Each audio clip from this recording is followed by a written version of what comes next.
আসসালামু আলাইকুম। আশা করি আপনারা সকলেই ভালো আছেন। আজকে আমি আবারও আপনাদের মাঝে নতুন একটি রান্নার ভিডিও নিয়ে এসেছি। ভিডিওটা আপনারা অবশ্যই প্রথম থেকে লাস্ট অবধি দেখবেন, না দেখলে মিস করবেন। আজকে আমি রান্না করেছিলাম শোল মাছ দিয়ে পটল আলুর ঝোল। এই দেখেন, মাছটা আমার ছেলে পুকুর থেকে ধরে নিয়ে এসেছিল। তা মাছটা দেখেন এখনও অবধি জিওতা আছে। আমি মাছের ওপর দিয়ে পানি দিচ্ছি আর মাছটা দেখেন কেমনভাবে লড়ে উঠছে। এবার আমি মাছটাকে ধরবো। কোনোরকম মাছটাকে আমি ধরেছি, দেখেন। এবার আমি মাছটাকে কেটে ধুয়ে নেব রান্না করার জন্য। দেখেন আমার কাটা হয়ে গেছে, আমি কেটে ধুয়ে সুন্দর করে পিস পিস করে নিয়েছি। এবার আমি সাথে পটলটাকেও ভালোভাবে কেটে নিয়েছি। পটলটা একদম জালি ছিল, দেখতে পাচ্ছেন আপনারা। আর সাথে আমি একটা আলু কেটে নিয়েছি। আপনারা চাইলে পারে যে যেরকমভাবে আলু পটল দিবেন সেরকমভাবে দিতে পারেন। এবার আমি চুলাটা ধরিয়ে রান্না করার জন্য কড়াইটা বসিয়ে দেবো। কড়াইটা গরম হয়ে গেলে পারে এখানে আমি দিয়ে দেবো পরিমাণ মতো সর্ষের তেল। এবার আমি মাছে প্রথমে নুন হলুদটা মাখিয়ে নিয়েছিলাম, ওটাই আমি একটা একটা করে দিয়ে উল্টে পাল্টে দেখেন লাল লাল করে ভেজে নিয়েছি।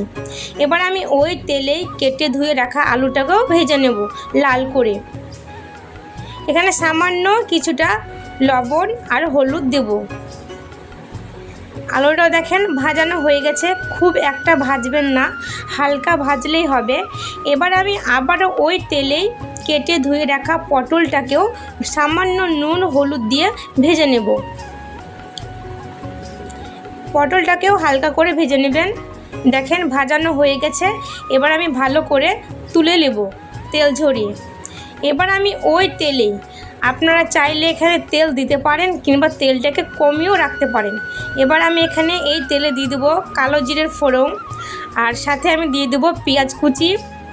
পেঁয়াজটা লাল হয়ে গেলে পরে এখানে আমি দিয়ে দেবো কাঁচা জিরে, আদা রসুন পেস্ট। দুটোকে ভালোভাবে কষিয়ে নেব। কষানো হয়ে গেলে পরে আমি এখানে দিয়ে দিব লবণ, হলুদ, জিরে, ধনে, গোলমরিচ গুঁড়ো, আর সাথে দেবো লঙ্কা গুঁড়ো। এবার মশলাটাকে আমি ভালোভাবে কষিয়ে নেব। কষানো হয়ে গেলে পরে মশলা থেকে তেল ছেড়ে দিলে পরে আমি এখানে দিয়ে দেবো ভেজে রাখা আলু ও পটলটা। আলু আর পটলটাকে ভালোভাবে মিক্সড করে নেব। মিক্সড হয়ে গেলে পরে এখানে আমি দিয়ে দেবো পরিমাণ মতো পানি, সিদ্ধ হওয়ার জন্য আর ঝোলের জন্য।